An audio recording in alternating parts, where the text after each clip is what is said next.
MCD हाय हाय, MCD हाय हाय, व्यापारी एकता जिंदाबाद, व्यापारी एकता जिंदाबाद। रोजी रोटी तो मिल ही नहीं रहा। कल से ही मैं बैठा हूँ, कल से भी खाना भी नहीं खाया हूँ, ऐसे मैं बैठा हूँ भूखे प्यासे। केजरीवाल ने वादा किया था कि भाई जितनी सीलिंग हुई है सबको सीलिंग में डी सीलिंग कराऊंगा सबकी, और आगे सीलिंग नहीं होने दूंगा। 1938 के कमर्शियल कागज है हमारे पास, हमने डीसी को दिखाते उठा के मुंह पे फेंकते, हमारे जो डीसी साहब थे, ऐसे उनका रवैया था। सोमवार से अनिश्चित काल के लिए पुरानी दिल्ली के जितने भी व्यापारी एसोसिएशन है वो सारियां धरने पे बैठेंगी। दिल्ली एमसीडी में सत्ता बदलने और आम आदमी पार्टी के आने के बाद से अतिक्रमण को लेकर लगातार कार्रवाई की जा रही है। ऐसे में सदर बाजार में शिवाजी रोड स्थित कई दुकानों को सीज कर दिया है। ऐसे में दुकानदार लगातार प्रोटेस्ट कर रहे हैं। 2 दिवसीय ये प्रोटेस्ट जारी रह चुका है। ऐसे में क्या कुछ ये मांगे कर रहे हैं और इनका प्रोटेस्ट कब तक जारी रहेगा, क्यों दुकानें सीज हुई, इसी को लेकर चर्चा करेंगे। आखिर क्यों आपकी दुकान सीज हुई? बिना किसी नोटिस के, बिना बताए इन्होंने अचानक आके और डंडे के बल के ऊपर सारी दुकानों को सील कर दिया गया है। कम से कम 28 दुकानों को इन्होंने कल सील किया है और व्यापारियों को डरा के, पहले भी एमसीडी वालों ने पैसे हमसे मांगे हैं और हमने पैसे भी उनको दिए हैं, और उसके बावजूद अब दोबारा उन्होंने मांगा तो पैसे देने से हम लोगों ने मना कर दिया, तो वो फिर दोबारा उन्होंने सील की है। एमसीडी वालों ने क्या कुछ कहते हुए कार्रवाई की है, किस बलबूते पर आपकी दुकानों को सीज किया? बस ये उन्होंने ये कहा कि ये एरिया रेजिडेंशियल एरिया है, इसमें आप कॉमर्शियल एक्टिविटी नहीं कर सकते, जबकि हम लोगों ने पहले उसका कन्वर्टर चार्ज वगैरह भी सब जमा करवा दिया है, और पहले भी उनसे जीएसटी है, बिजली के बिल है, सब कॉमर्शियल है, सब कॉमर्शियल भुगतान होता है, सारा काम सब सिस्टम से है। आपने कहाँ कहाँ का दरवाजा खटखटाया? सुना है कोर्ट के दरवाजे पर भी आप गए। यस मैम, कोर्ट में भी गए हैं, कोर्ट से हमें कोई राहत नहीं मिली, और हम एमसीडी के भी चक्कर लगाए, और फिर एमसीडी के जो दलाल होते हैं उनके मार्फत हमारी आउटडोर से मतलब बात हुई, पैसे उसे दिए, तो 3-4 महीने के लिए राहत मिली, लेकिन फिर दोबारा उन्होंने पैसे की डिमांड हमसे की, जो दिए हमने नहीं दिए, तो ये नोटिस सीलिंग की कार्रवाई उन्होंने की है। लेकिन इस साल में आखिर पहली बार ऐसा क्यों? पहले कभी नहीं हुआ ऐसा। हाँ। अभी कंप्लेंट, किसी कंप्लेंटर ने कंप्लेंट की, उसके आधार पर इन्होंने नोटिस जारी किया। नोटिस जारी करने के बाद में इन्होंने पैसे की डिमांड करी, जो बीच में कंप्लेंटर था उसने पैसे लिए, और पैसे लेके एमसीडी तक या कहीं जहाँ भी कहीं देना होगा दिया, उन्होंने पैसे दिया, तो 9 महीने तक ये सीलिंग का मामला शांत रहा। उसके बाद में फिर उन्होंने दोबारा फिर से पैसे की डिमांड करी, तो अभी डीसी स्टाफ चेंज हो गया, वहाँ का स्टाफ चेंज हो गया, नया स्टाफ आया, उनको पता लगा कि पहले ऐसे वहाँ से पैसे काफ़ी मोटी रकम इकट्ठी हुई है, तो उनको पता लगा, तो सोचा कि अब दोबारा इकट्ठा कर लें। एक्चुअली एक प्रोफेशनल कंप्लेंटर है जो कंप्लेंट कर रहा है, इनको पता है किसी को एक्चुअल में दिक्कत होगी तो एक्चुअल बंदा जाएगा ना। प्रोफेशनल कंप्लेंटर जा रहा है, वो उसका काम ही है, उसका रिकॉर्ड उठा के चेक करो, उसका काम ही है, वो प्रोफेशनल कंप्लेंटर है। और मैं अपनी प्रॉपर्टी की बात कर रहा हूँ, मेरी प्रॉपर्टी के यहाँ पर एक मेरी दुकान है, गोदाम है, दोनों सील कर दिए। 1938 के कमर्शियल कागज है हमारे पास, हमने डीसी को दिखाते उठा के मुँह पे फेंकते, हमारे जो डीसी साहब थे, ऐसे उनका रवैया था। क्या उनको कागज दिखाए हम लोग? दुकानें सील करी गई हैं, इतनी पुरानी दुकानें हैं कि 40-40, 50-50 साल से यहाँ पर व्यापारी व्यापार कर रहे हैं। ऐसे में कहा जा रहा है कि रेजिडेंशियल एरिया है।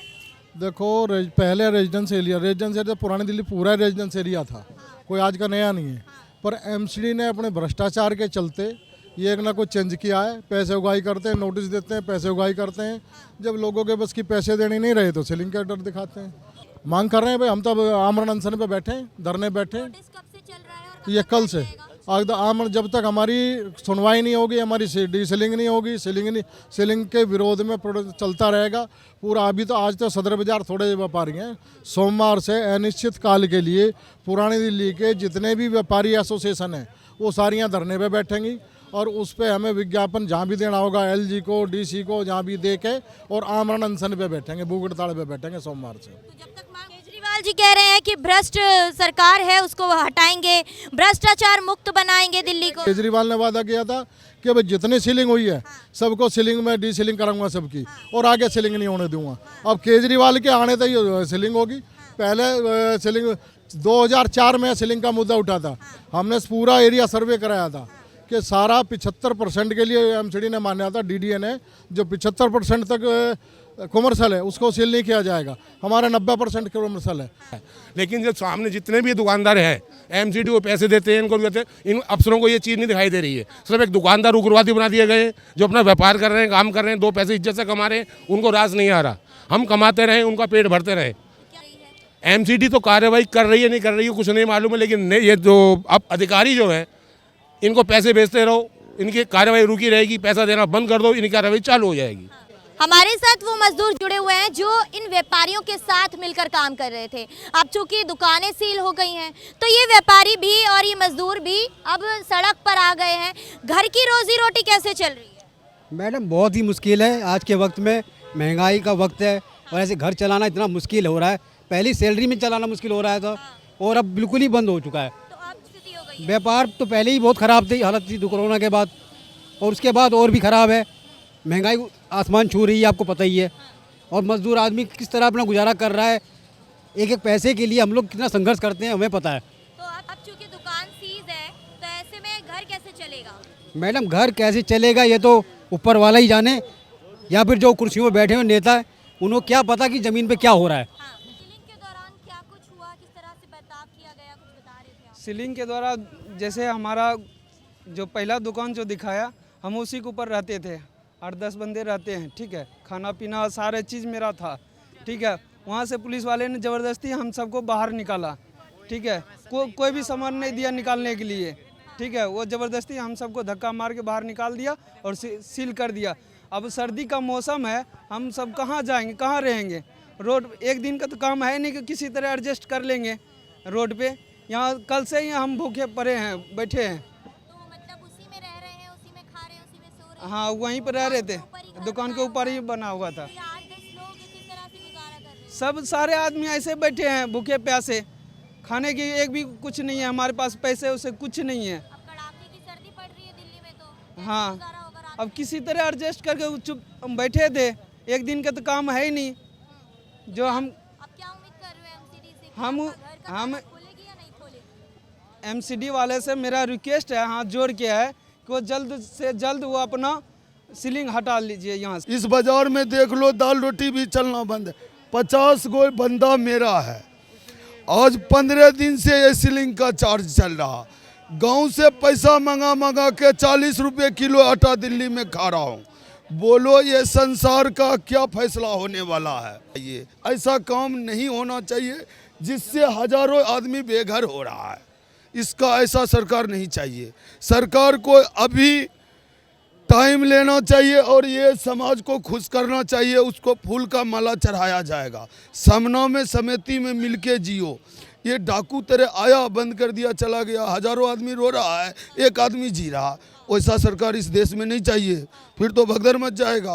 व्यापार पर कितना असर पड़ेगा? क्योंकि कोरोना के चलते व्यापार पहले से ही डाउन चल रहा था, तो अब दुकान सील हो गई है, तो ऐसे में व्यापार दोबारा अगर खुल जाता है तो कितना असर पड़ेगा?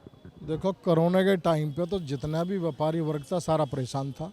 जो थोड़ा व्यापार का बुबारा लिया था, अब एमसीडी ने सबके ताले लगवा दिए। दुकान पे ताला लग गया तो लोगों के घर पर पेट पे ताला लग जाएगा। जितना भी मजदूर सब दुकानों में काम करता है, कोई मजदूरी करता है, कोई झल्ली उठाता है, कोई माल ढोता है, कोई कटिंग कुछ भी करता है, सारे मजदूर टोटल मजदूर हैं यहाँ। और कुछ उधर अपने कहीं आगे बाजार खुला तो उधर गए हुए हैं। यहाँ ये 40-50 दुकानदार जो हैं, कम से कम एक दुकानदार पे 4-5 तो स्टाफ होता है, उनके पे कोई मैनुफैक्चर होते हैं, को मान लेते हैं, वो सब बेरोजगार हो गए हैं। सब बेरोजगार। दुकान अगर दोबारा खुल जाती है तो व्यापार पर कितना असर पड़ेगा? देखो व्यापार तो जो व्यापारी को बाहर पता चल गया कि तो सुई लोगे तो व्यापारी बाहर से आएगा नहीं, बाहर से आएगा पता नहीं, धीरे धीरे लाइन पे आएगा। जब खुलने के बाद भी ये पता नहीं कितना टाइम लग जाएगा। ये एमसीडी ने बहुत भयंकर संकट कर दिया है। इस संकट की घड़ी में ये जितना लेबर सब हमारे साथ हैं और व्यापारी वर्ग सब साथ है। जब तक एमसीडी ये सीलिंग नहीं खोलेगी, जब तक हमारा धरना चलता रहेगा।